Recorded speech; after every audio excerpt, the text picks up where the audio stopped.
So I am a cross-cultural specialist. I do training and research. I was telling you a little bit off record, I got two parallel careers going on. On the one hand, I'm first of all a trainer. I started as a trainer after studying and living and working in a few countries. I studied in the Netherlands. That's why I have a little hint about the Dutch culture. And I studied in France also because I'm French. I went on to study in Russia while I was a student, and then went to work in the US and in Canada, and then came back to Europe, and went on to move to Russia, where I started simultaneously. So before I studied business, so I've got a business background, and then I switched to academia when I was in Russia, starting to do research on cross-cultural management and doing trainings, following a bit what you're doing today with some managers in Russia who concluded that the topic was very interesting, and you know what, you need to tell that to our managers. So that's how I started to do trainings over there. And about 10 years ago, I moved to the Czech Republic, where I am continuing this dual career, which now I like to present myself as a consulting professor, because I do trainings and lecturings, but as like a guest teacher mostly.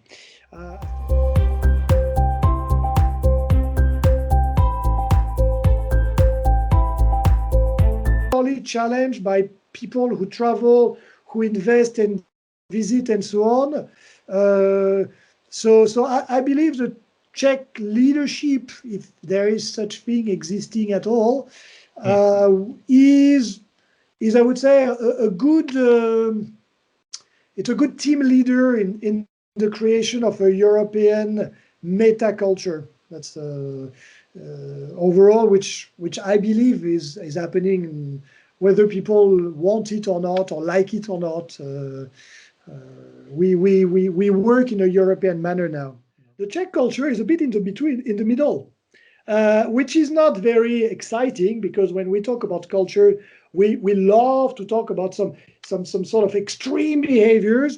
And the Czech culture, especially in a European context, doesn't have really any extreme behaviors. Now, there are a couple of elements that are significantly interesting. First, we are definitely in a rather hierarchical culture.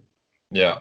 But again, I refer to my introduction. It depends what you compare with. If you compare with India, China, Japan, we're not, okay? If you compare with Netherlands, Germany, and we are, okay? So it's always the background is important, the context. So this is nevertheless in a European culture. It's the trend you've got further east you go. A hierarchy which you find not just for management. I mean, it's not just we respect what the boss says, which is, I would say, the basics of what hierarchy is about. Mm-hmm. But you find out there with the respect for seniority, which is also something associated with hierarchy, of course. Hierarchical cultures have a clear role definition based on age. And you do have here, of course, a difference between the behavior of the young, of the adult, of the old. We are very relationship orientated. Creating a bond is important. But still, my perspective is that the dominant characteristic is task orientated.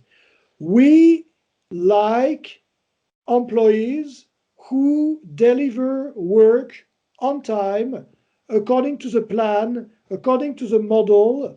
Needless to say, this doesn't leave much room for creativity, which is not the big strength in Czech Republic. Yeah. We make very good cars, but not so much creative stuff. So that's another characteristic. In my opinion, it's overall task orientated, which explains also why it's such an industrial country. It's not exactly a commercial country. Service, commerce, I'd say there's room for improvement. But in terms of following plans, methods, protocols, models, we're very good.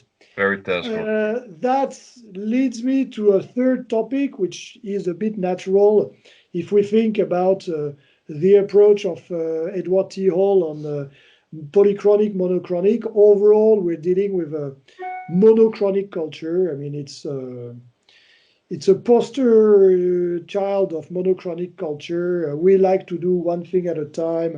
We are very strict on following time, anything that related to time. Deadline, I know you got some question about that, but meetings, anything. If there is one cultural dimension where the Czech really are beyond the norm, it's time. They are like time control freak. I mean, absolutely. I mean, I have no problem about saying that. Yeah. So those are three characteristics, I would say: hierarchical, task orientated, and quite monochronical. The rest, they're gonna be a bit the middle. And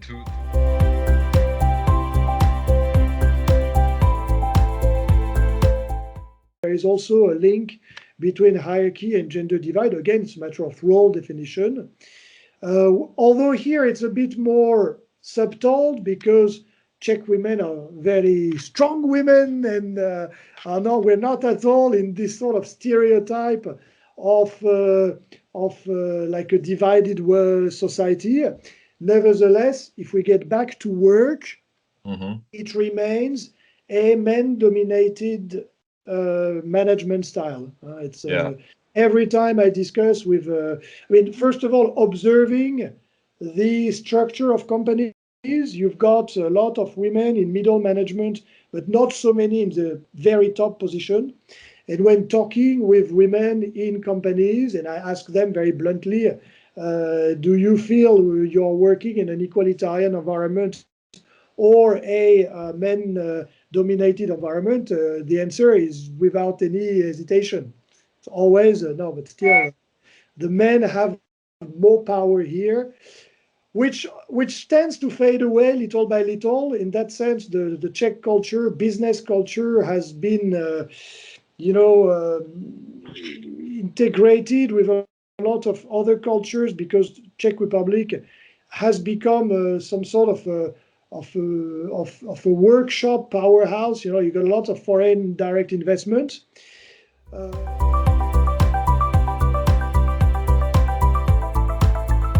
Overall, a good manager is somebody who, beyond all the empathy and friendship and communication, needs to know the technical, whatever the technique is about. I mean, you work in insurance, you need to understand how insurance works.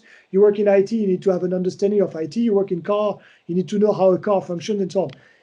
People who lack that, at one point they appear as hollow. And